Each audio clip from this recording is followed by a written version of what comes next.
Hey there, QuaranTeens. Thanks for joining us again here on day number 22 since we began our quarantines and social distancing. And today I wanted to give you something a little different as well, just like we did last week. And today you're going to hear from Mr. Dan. Hello everyone, this is Daniel, and I just want to share with you a few nuggets of truth the Lord showed me this morning. Think back before this coronavirus hit, how happy you thought life was. There was more toilet paper than we knew what to do with. The Walmart shelves were stocked with food. We could go wherever we wanted to, whenever we wanted to, and hang out with our friends. Think back of when you thought that was the glorious days to be in that time.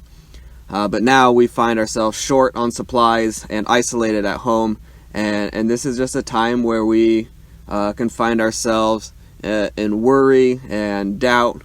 And if you let those things grab a hold of you, you're not going to be able to sleep at night thinking about when this thing is going to end. Is there going to be enough food? Am I going to run out of toilet paper? Maybe you're going stir crazy at home.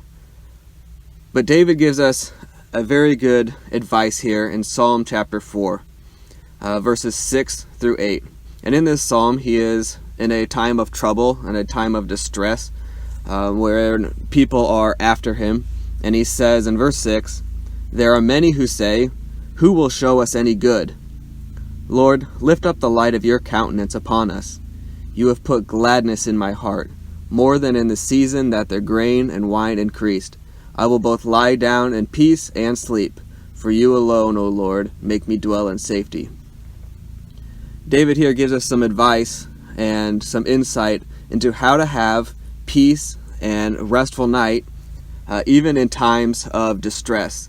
And he says that he is happier than when people are in times of plenty.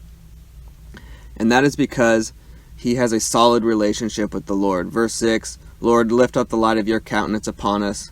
And it is that light of his countenance that allows us to have a happy heart and a glad heart. And when we're worried about what's coming tomorrow, or if we're going to get the sickness, that robs us of peace and sleep. But when we know who our Lord is, and when we know what he is capable of doing for us, that is what produces peace and sleep.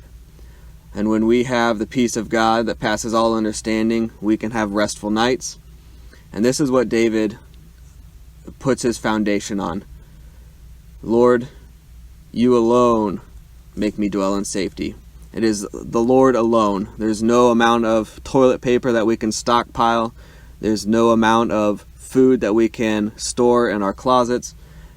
There is no amount of being with friends that will satisfy us or make us safe. It is the Lord alone.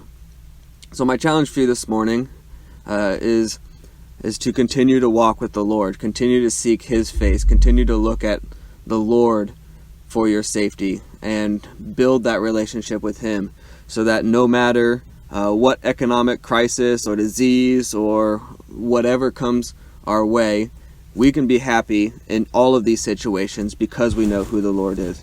We know who God is, and that is what produces the peace that allows us to sleep at night. I just want to let you know that I miss you guys. I wish I could be with you face to face, and I long for that day when we can be back together. If you guys need anything, please feel free to reach out, and we will be happy to help in any way that we can. Thanks, Mr. Dan, and thank you for joining us here on day number 22, and we'll see you next time.